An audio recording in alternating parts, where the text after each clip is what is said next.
This podcast is a quest for well-being, a quest for a meaningful life through the exploration of fundamental truth. Enlightening ideas, insights on physical, mental, and spiritual health.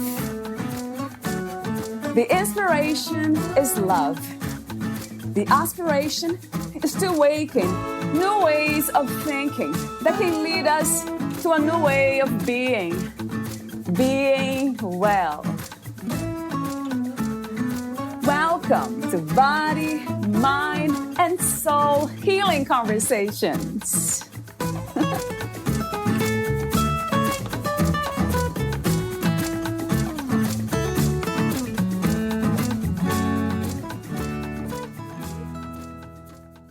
Suffering is not an act, it is an experience. Suffering can have no meaning without the participation of the self. Suffering cannot happen without the involvement of the self. Valeria Teles interviews Avi Raa, the author of The Silent Path, Awaken to Your Highest Possibility. Very rarely, one comes across an individual who possesses such diverse experiences as that of Avi. Avi is a science and business graduate. He pursued his passion for human psychology by completing his NLP Masters. He is a gluttonous reader of books, an intense meditator, and a spiritual teacher. A burning passion to know the intricate functioning of the human mind has been the driving force of his life.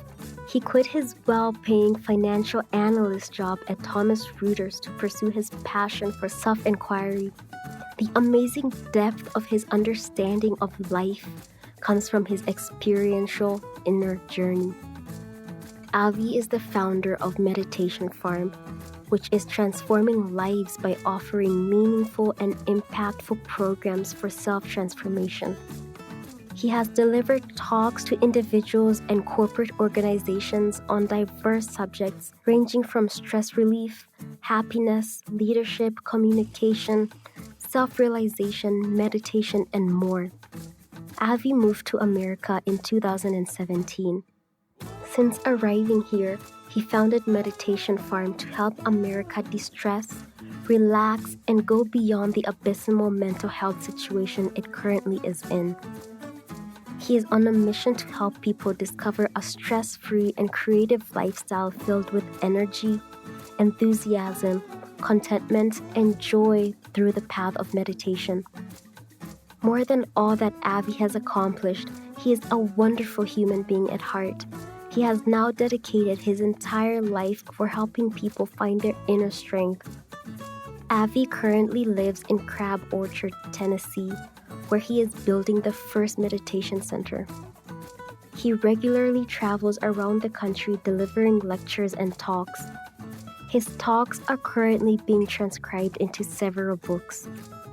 Meet Avi at aviraa.org. Here is the interview with Avi Raa.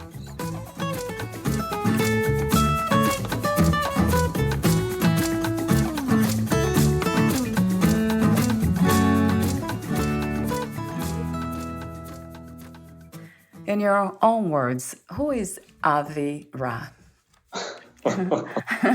That might take 30 minutes, so might not. Interesting question. It's a question that has never been asked in that way as to who is Avi Raa. People have asked about my journey and, how did I get into meditation, how much time I spent in meditation, what did I realize? But you're asking a direct question about who I am, what is my name associated with?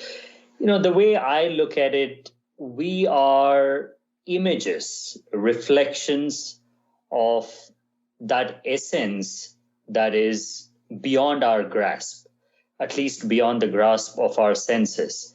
So I identify Avi Raa with just that image, the reflection of something inside us, something within us, which we can find only through a process, through a journey.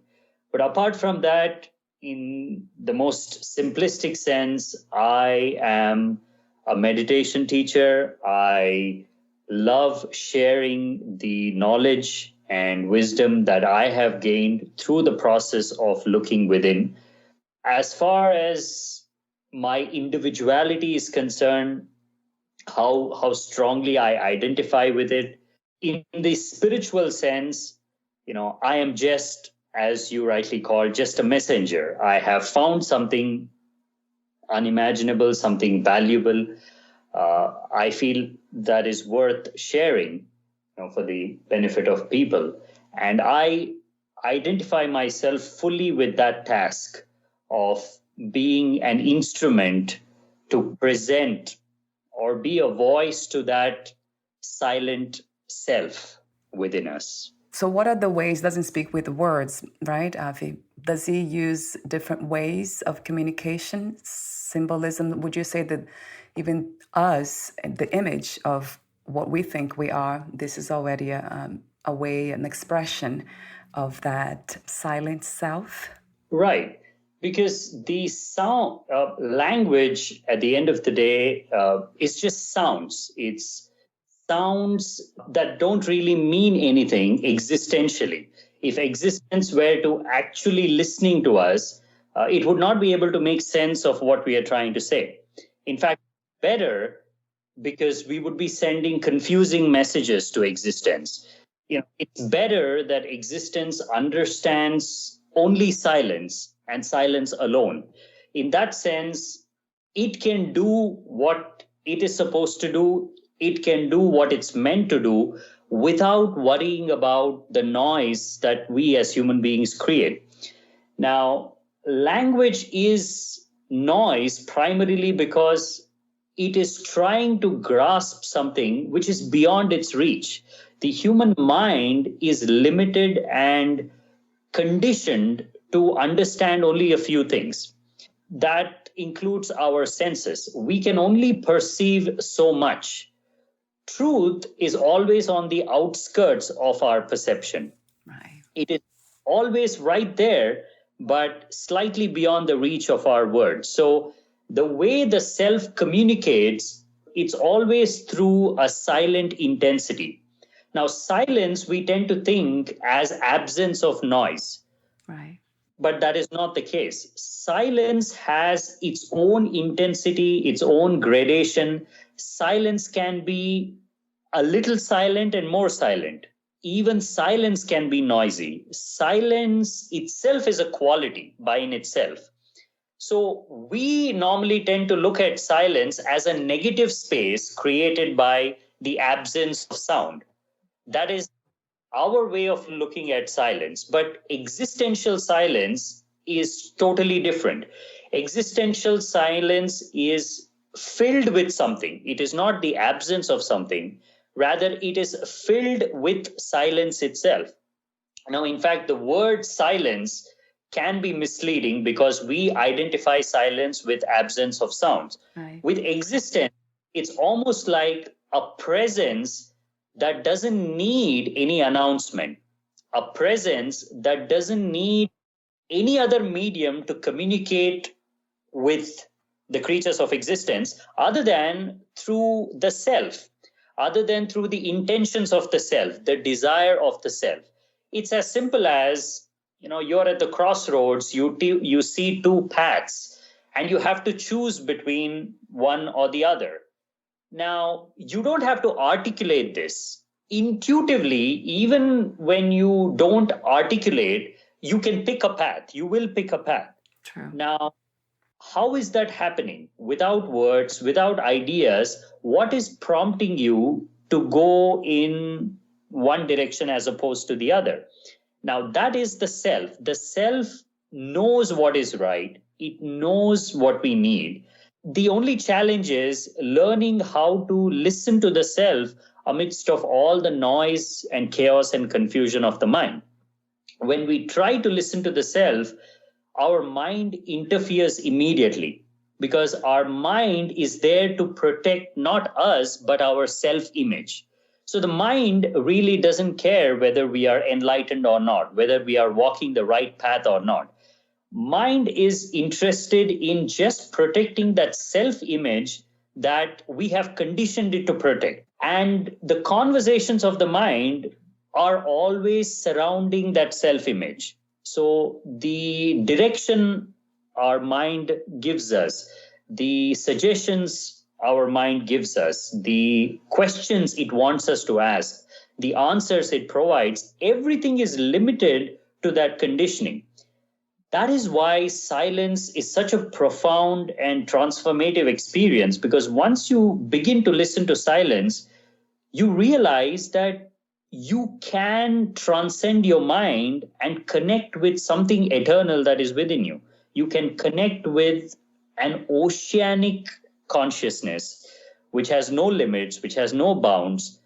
Your mind and body is just a blade of grass, moving in the wind when compared to the earth, which is the consciousness.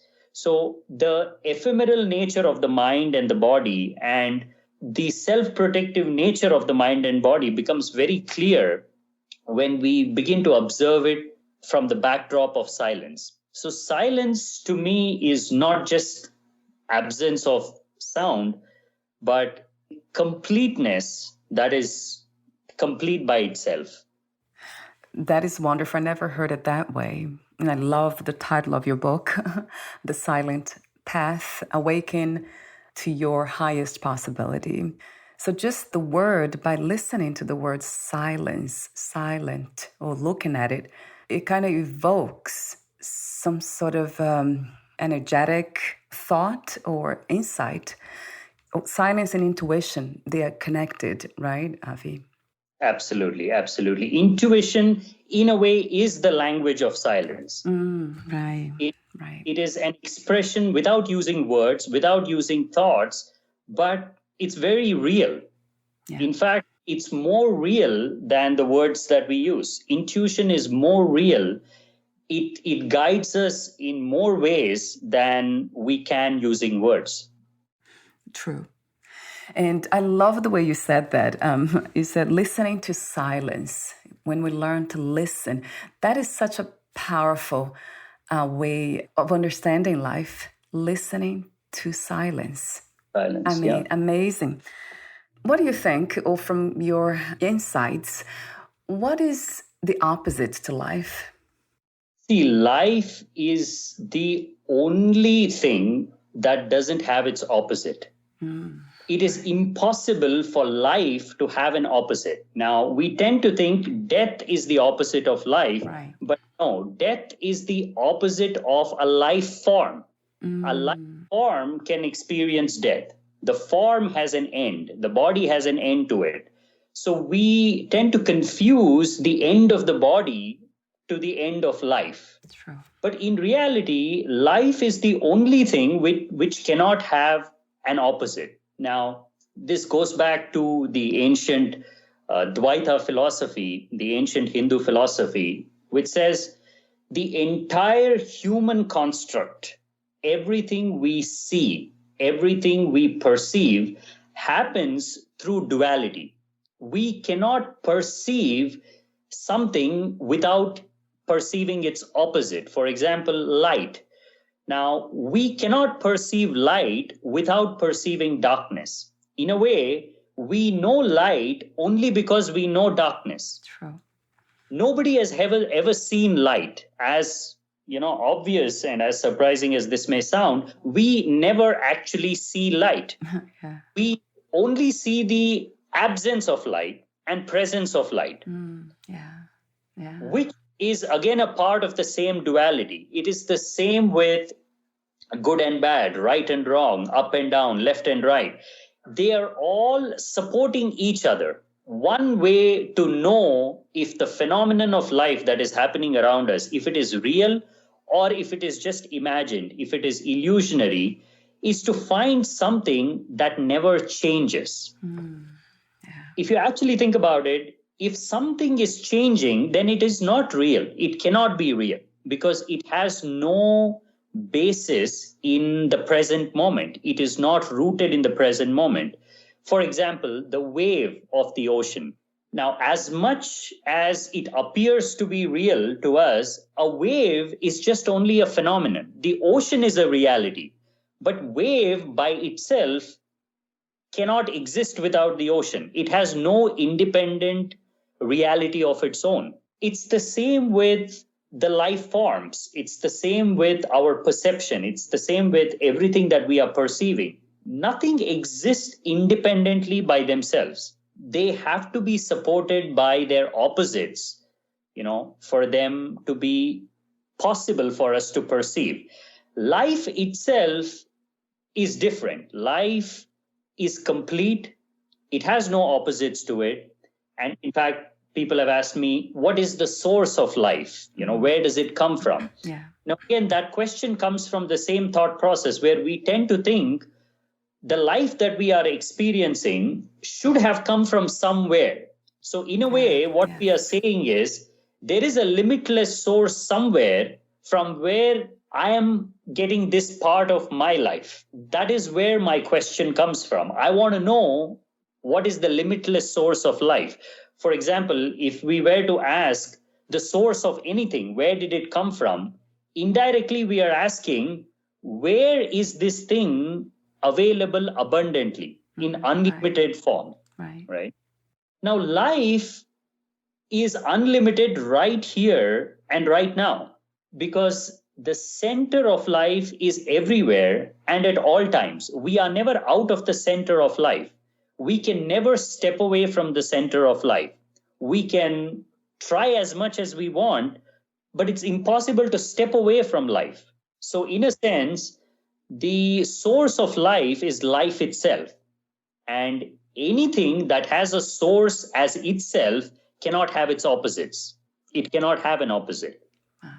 So life simply is just the way it is. We can perceive it in our own way. We can identify with it in our own way. But that unchanging phenomenon that we call life is the only reality. For example, you were you when you were 5, when you were 10, when you are now. Your form has changed, your appearance has changed, your thought processes have changed, but the perception of you has never changed. Now, that perception of I is the self which has no opposite to it. Just as life has no opposite to it, the self has no opposite to it. Even if you were to be a twin, a conjoined twin, your sense of individuality, your sense of perception of I is completely independent from your twin, which means there cannot be another you. That by in itself says that life is self and both have no opposites to them. What is the purpose of the human experience? Again, there are two purposes. One is the purpose that we are born with, the purpose that is inbuilt into the phenomenon of life that we can never change, we can only discover. Yeah. The other one is the purpose that we create for ourselves through the mind. These two are completely different things. Now, if you were to be asking, what is the purpose of my life as this individual, as this mind, as this body, then the answer is to find the highest possible creative expression where that mind and body can feel one with whatever it is trying to accomplish.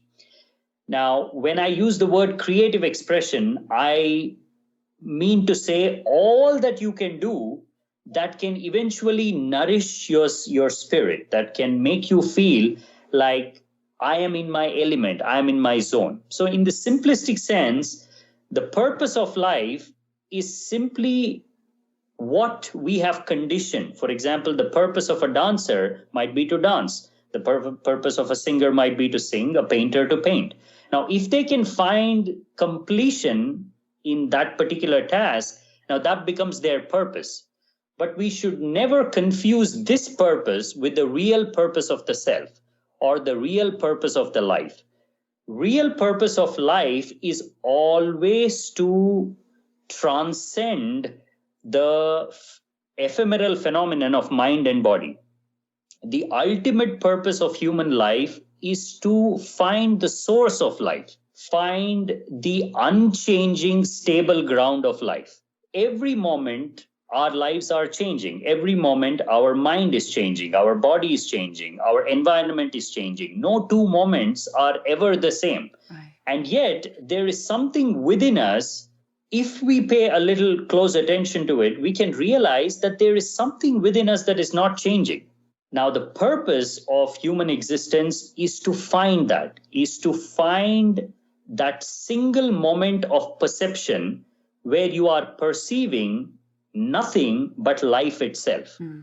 All the time we are perceiving something. We are perceiving life forms. We are perceiving the images and expressions of life. It's almost like we are perceiving the shadow, but not the light itself. Now, when it becomes clear that we are living in the shadow, see, life is beautiful. Life provides us all that we are searching for. But at the end of the day, it is still a reflection of something larger. Our life is just a reflection of something much bigger that is shaping our lives. So in a way, we are shadows of the light that is moving us, light of consciousness, light of awareness, light of silence, light of the self. The purpose of life, whether we want it or not, life always pushes us as much as possible closer and closer toward realizing ourselves. Now, it can happen in one lifetime, it can happen in 10 lifetimes, but eventually the process of learning is really to help us know more about ourselves so that we can eventually connect with that pure self of ours. So the purpose of the mind and the purpose of the self are two completely different things. Purpose of the mind is very worldly, and it is about the conditioning. If you have been conditioned to be a dancer, you will be a dancer. If you've been conditioned to be a painter, you'll be a painter. You're not born with it. It's conditioned. It's a habit that you have picked up. But the ultimate purpose of life itself is not conditioned. We didn't pick it up. We are born with it. That is the purpose of finding out the true nature of who we are. In your book, you wrote, knowing the difference between you and your thoughts is one of the hardest things to do. Why is it so challenging? And two, what are thoughts? See, it's challenging because we have conditioned ourselves to listen to answers in words, in sentences, in ideas. Right. And the idea of the self, what we call us, what I call me, that itself is a part of that idea. My self-image is a part of that idea. When I stand in front of the mirror, I am not looking at me, but I'm looking at an idea of me. In fact, we never see anything other than the idea of what we are trying to see. So when we meet a person, although we tend to think that we are actually looking at that person, we are having a conversation, we are sort of engaging with the self-reflection of our own image of that person. Mm-hmm. Right. We are imagining a certain person, we are imagining a certain conversation, and we engage with that. Yeah. So in that sense, since ideas have become our reality, we have substituted our reality to ideas, we don't have a backdrop against which to observe the ideas. And that is why it is so difficult to observe a thought, because every time we make an attempt to watch a thought, we notice that it's only another thought that is trying to watch another thought. It's not the self that is watching the thought. It's another thought interfering with that process. For example, let's say if you sit quiet, close your eyes, and for a few moments you decide not to engage in any thought process. You just want to be silent. You just tell your mind, I want to be silent. Immediately, the mind will begin to qualify that action. It'll ask, are you silent now? Is this silence? Is this enough silence? Can I do something? Because the mind does not understand anything else apart from ideas. So it tends to think even silence is an idea. So just like this creature has been searching for so many different things, now it is searching for silence. Let me see how I can offer it. Without realizing that it is totally incapable of providing us what we need, especially silence, stillness. All that is in the present moment can never be provided by the mind, because the mind is always oscillating between the past and the future. Mind is a perfect stranger to the present moment. Mind doesn't even know that present moment exists. Mind only knows the past and the future, and it tries to be a mediator between the past and the future. It constantly picks up our past experiences and tries to connect it to the future to give us the self-image of life. But it can never allow us to fully settle into the present moment. That is why a spiritual process, a meditative process, is imperative to be able to observe our thoughts. Because when we begin to observe our thoughts, by the very nature of our mind, by the very nature of how we have conditioned it, we are never watching the thoughts. Rather, we are only watching the chaos of thoughts. We can never isolate and watch a thought. A thought is always connected to multiple thoughts. So when you try to isolate a thought, it doesn't like it. Right. It's like it always wants to be with other thoughts. In fact, that is how it conceals its identity, by giving us an impression that it is something other than what it is. If we are able to isolate a thought, then we can observe it. The moment we isolate a thought and we are able to observe it, it disappears, because a thought cannot exist by itself. Right. Similarly, no object of existence can exist by itself. A tree cannot exist without the sky. The sky cannot exist without the clouds. In our imagination, we can assume that they all are independent, but they're all together. But in reality, they're all dependent on each other for their basic identity. It's like when we begin to paint, even before we begin painting, we need to figure out the backdrop on which we're going to paint. So the beauty of the painting is completely dependent on the backdrop. If the backdrop is already noisy, already chaotic, if it is already painted, then it doesn't matter how beautiful a painting we try to paint on it, it will still look ugly. It's the same with meditation. When we try to sit and close our eyes, although we want to see the beauty of our nature, we want to see the beauty of our mind, because we are not observing it through the backdrop of silence, because we are observing it through the backdrop of the noise of the mind, everything looks very chaotic. Everything looks very confusing. And therein itself is the challenge. Now, the challenge is to do a painting on another painting and show it to people and ask them to appreciate it. They would not be able to, because they would not know how to separate the painting from the backdrop. Similarly, we would not be able to separate our thoughts from the backdrop of silence, and hence everything looks very confusing. That is why initially when people begin to meditate, when they begin observing their minds, more than relaxing, it actually disturbs their mind. Yeah. And it's only over a period of time, once you acknowledge and accept this disturbance and settle with it, slowly over a period of time, the noise settles down to reveal certain images that are independent by themselves, certain deeper perceptions that are not connected to anything, the perception of I, the perception of stillness, the perception of being in the present moment. All these, instead of being intermixed with the thoughts, we would be able to experience them independently over a period of time. Initially, it's always a challenge. So what is a thought? A thought is emptiness. A thought has no reality of its own. A thought has no existential basis. A thought is simply an intermediary phenomenon between where you are and where you want to go. So a thought is always an unresolved problem. Right. It is always that flux. It's like almost a thought is the energy between two waves. Yeah. Now, we cannot see the thought, but we can see the waves. Yeah. And by the nature of the wave, we can understand the nature of the energy. So if the wave is bigger, we assume that the energy that is pushing that wave is bigger. It's the same with us. By the nature of how our mind reacts, we assume the thought.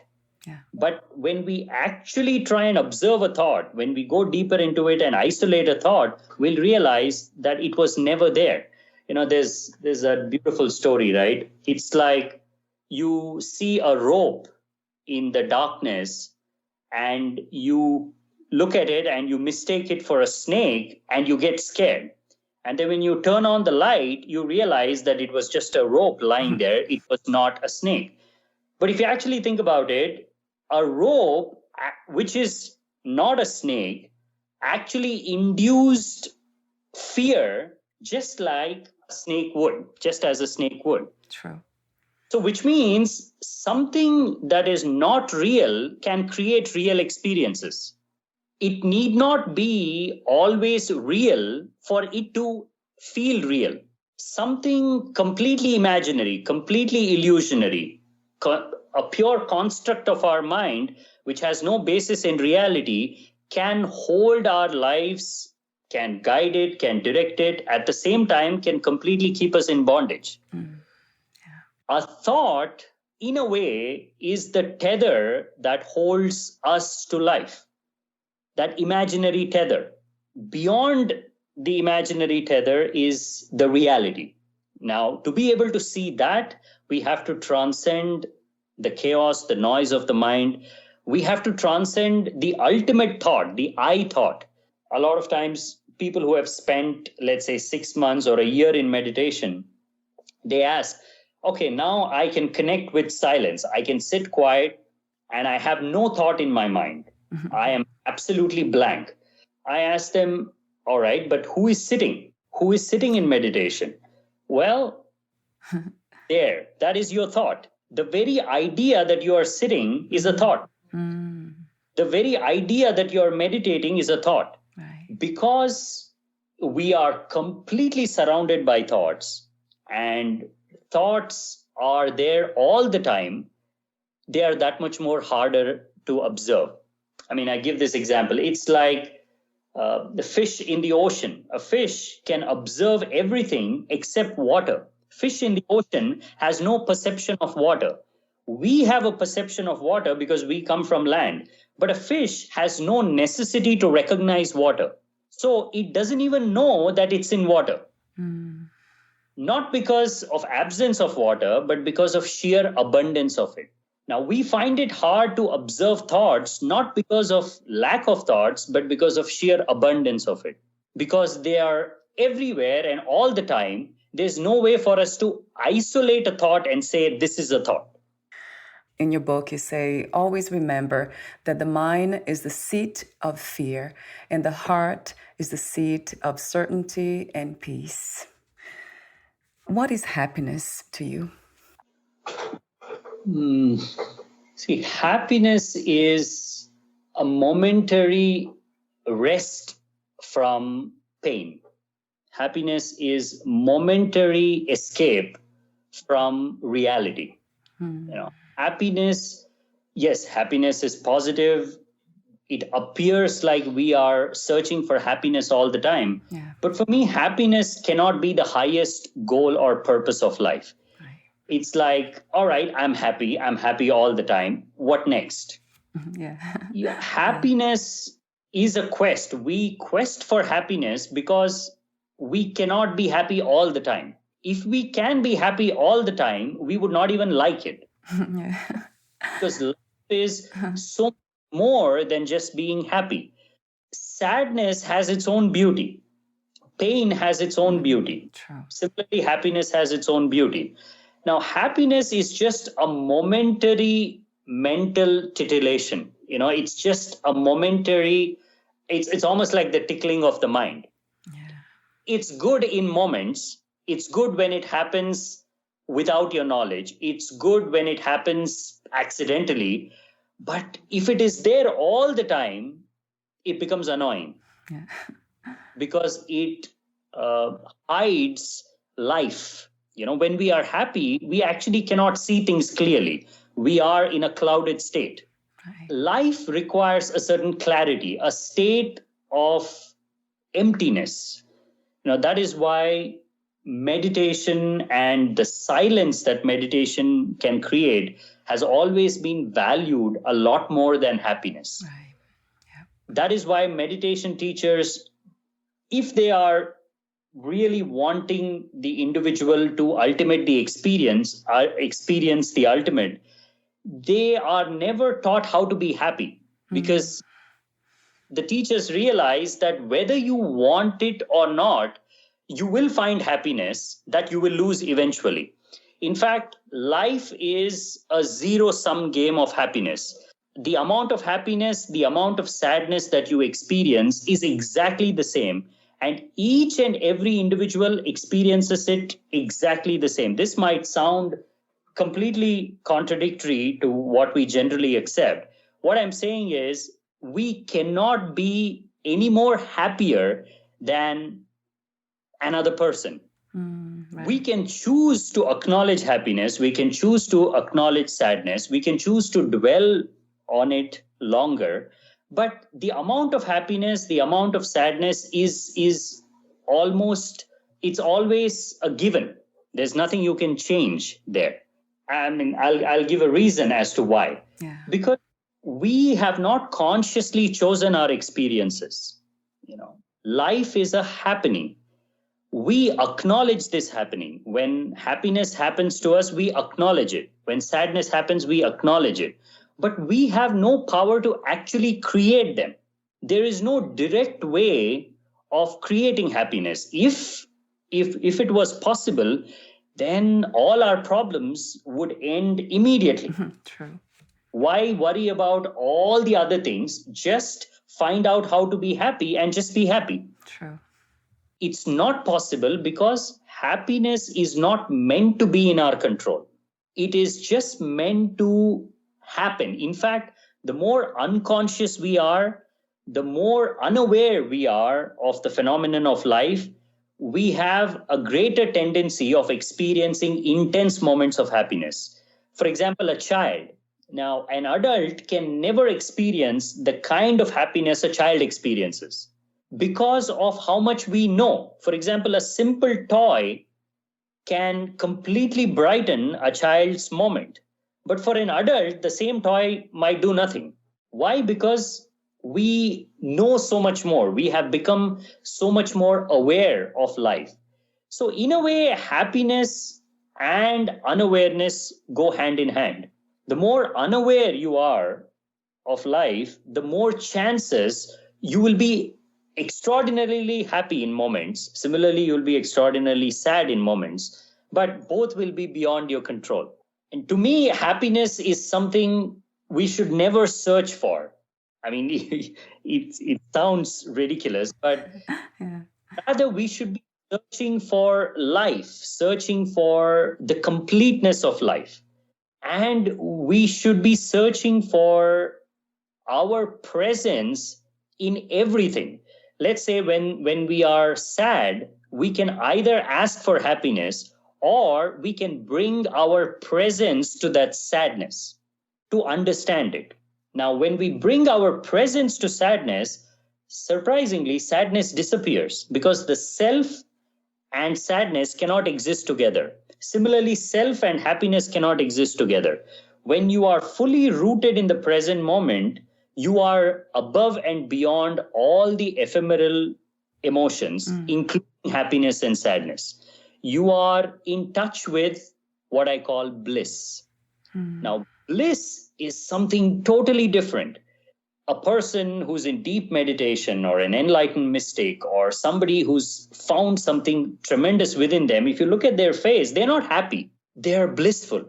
Now, that is what we are searching for. We tend to think that we are looking for happiness, but what we are really searching for is bliss. That is why even if happiness were to be given to us for free, we would not want it all the time. That is why, let's say, what would you consider happiness to be? Comfort or danger? Naturally, comfort. To be comfortable is to be happy. But how many of us try to run away from comfort? How often do we try to put ourselves in dangerous situations willfully so that we can discover something more about ourselves? Why do we paraglide? Why do we do bungee jumping? Why? Not because we want to be happy, it's because we want to connect with that bliss, connect with that something that cannot be expressed in words. I really like this word too, bliss. And I usually use the word joy. Would you connect bliss to joy somehow? Yes. Again, joy is very different from happiness. Yeah. Joy is a lot more lasting, and you can have control over joy. But happiness is very fleeting. Yeah, true. It just comes and goes. Yes, joy, bliss, deeper connection with life, but definitely something positive. What is the meaning of freedom to you? What is to be free, Avi? See, to be free is to know that we always have a choice and to exercise that choice. Now, for me, choice is freedom. If you give me freedom and if you tell me you don't have a choice but to enjoy this freedom, then that is not freedom to me. That is bondage. So even freedom can become bondage when it is not presented to me with a choice. So ultimately, the ultimate freedom is not even freedom, but the choice to choose freedom, the choice to exercise our desire, or exercise our right for something, even life, even all the experiences of life that we crave for, if it is to be given to me without my ability to exercise my choice, if I am not given a choice to pick and choose my experiences, now that is bondage to me. Now, for me, ultimate freedom is to know when to think and when not to think. Because if you want to be free, and if you don't know how to turn off your thought process, then you can never be free, because you're always subservient to your thoughts. True. So true. The moment we exercise our choice to be and not to be, that is ultimate freedom. When we can choose to exist, at the same time choose not to exist. I'm not talking in terms of ending life. I'm not talking about suicide. I'm talking about the choice right at this very moment to be or not to be aware or not to be aware, to perceive or not to perceive. At the most fundamental level, we have a choice about everything. To exercise that choice, we need to know how to turn off our thought processes. So if you ask me what is ultimate freedom, it happened to me almost 3.5 years into my meditation. I used to spend nothing less than 8 hours every day in meditation. I mean, I don't know how I did that, but I was in that state, every day, just like people go to work and come back after an 8-hour shift. I used to go into meditation for 8 hours. Of course, I used to take breaks. I never used to sit for more than 1 hour at a time, but I had a lot of time. I used to meditate late into the night all the time. So at the end of about 3.5 years, that moment came, without me asking for it, just that much of meditation. For the first time, there were no thoughts and there was nothing to experience. Because there was nothing to experience, there was no perception of I.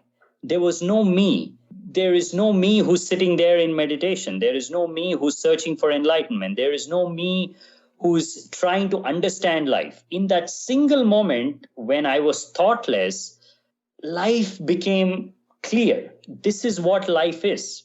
It's just like when we are in the presence of light all the time, and when we are being explained, when people are telling us this is what light is, this is what light can do, at the end of all that explanation, if they simply turn off the light, I would know more about light in that moment than in all those explanations. So that single moment when I was thoughtless, I knew what life was more than through all my reading and all my explorations for the last 20, 25 years.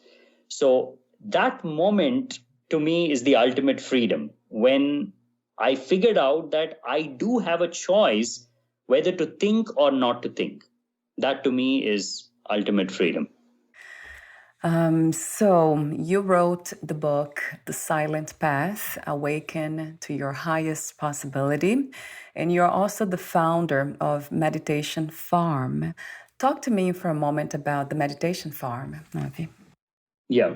Now, I live here in Tennessee, in Crab Orchard. So we are trying to build a meditation center here on a 20-acre farm. We're building the first meditation hall. But ultimately, my vision is to have a place where people can come to spend some time in silence and, discover themselves. A lot of times, meditation is about stepping away from the noise and chaos of life. So I thought, if we can create an environment where people can just come, be free, explore, ask questions, know more about life, that would be the best thing that I can do. So Meditation Farm it's quite literally a farm here. Yeah. And it was a farm, and I just brought meditation to it. What a beautiful vision. Thank you. Where can we find more information about you, your books, products, services, and future projects? Okay. You can visit my website. There are two websites. One is meditationfarm.org, meditationfarm.org, or you can go to aviraa.org, aviraa.org. So my books and my teachings, the basic synopsis of who I am, what I teach, it's all in the website there, aviraa.org. Wonderful. I'll have that link also on your podcast profile. Thank you so much again for your timeless wisdom, transcended wisdom, your peaceful presence, everything that you do, the visions you have. Thank you so much. You're welcome. Thank you so much. We'll talk soon. Bye for now, Avi. Bye-bye. Bye.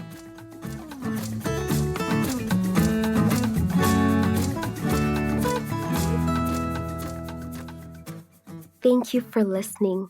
To learn more about Avi Raa and his work, please visit aviraa.org.